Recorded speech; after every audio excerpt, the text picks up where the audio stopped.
ISFJ feelings and emotions, how the ISFJ handles inner feelings. For the ISFJ, feelings and emotions are certainly important, but they aren't ruled by them in quite the same way people might expect. For the ISFJ, there are different ways in which they process these emotions, as well as respond to them.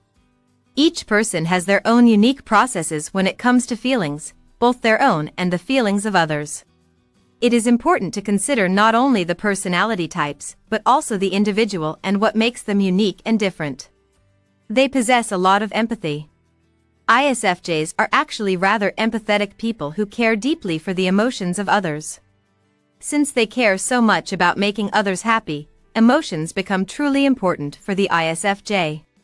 They value emotions and feel it is important to always take them into consideration before moving forward with things. They want to be sure that their actions do not hurt someone they care for, as ISFJs are very conscious of this.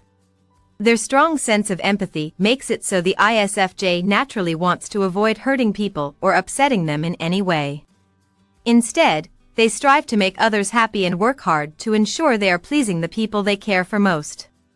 ISFJs focus a lot of energy on ensuring that they don't upset those around them and are very conscious of this. Since their auxiliary function is their extrovert feeling, focusing on the emotions of others is important and comes naturally. Instead of neglecting these feelings for their own, the ISFJ often does the opposite of this. They usually push aside their own inner emotions in hopes of tending to the needs of those around them. ISFJs are much more interested in pleasing others and creating a sense of harmony in their environment.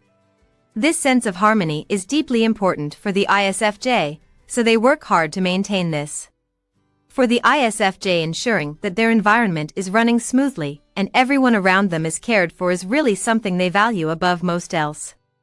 And so emotions definitely come into play here, the ISFJ needing to focus on the care and feelings of others to create this sense of peace around them. These feelings become a priority for the ISFJ since they need to tend to them to make sure that things don't become messy or stressful around them. This does cause them to forget to focus on their own needs. Often, they don't want their inner feelings to cause some sort of disruption. They are practical. ISFJs do care about the emotions of others, but they are also very practical people. Sometimes they prefer to find these more practical ways of solving issues rather than using emotions to do so. Because of this, they might focus on tending to someone's physical needs or want to find ways to solve their problems to ease their sadness or make them less upset. ISFJs can sometimes show affection this way as well, not always being as outwardly emotional as people might expect. When the ISFJ cares for someone, they often show this by going out of their way to please them and provide them with what they need. This can appear a bit more practical and logical than people expect, especially since ISFJs are so in tune with the emotions of others. Ultimately, negative emotions are things they want to solve or fix in hopes of making this person happy once again. This can make it challenging for the ISFJ when someone is upset because it disrupts the harmony, and it often feels like they have failed somehow. ISFJs feel successful when their loved ones are happy and comfortable and do not constantly appear stressed or hurt. They can sense this upset and want to seek out whatever means necessary to make things better and those around them happy. They don't focus inward much. ISFJs can sometimes be afraid of focusing on their own inner emotions, not wanting to dive down deep in this way.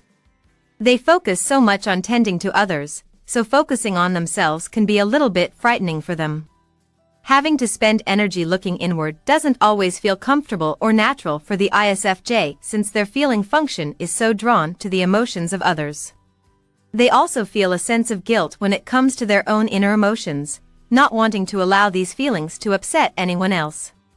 Sometimes the idea of focusing on their own emotions or inner desires can feel selfish to the ISFJ.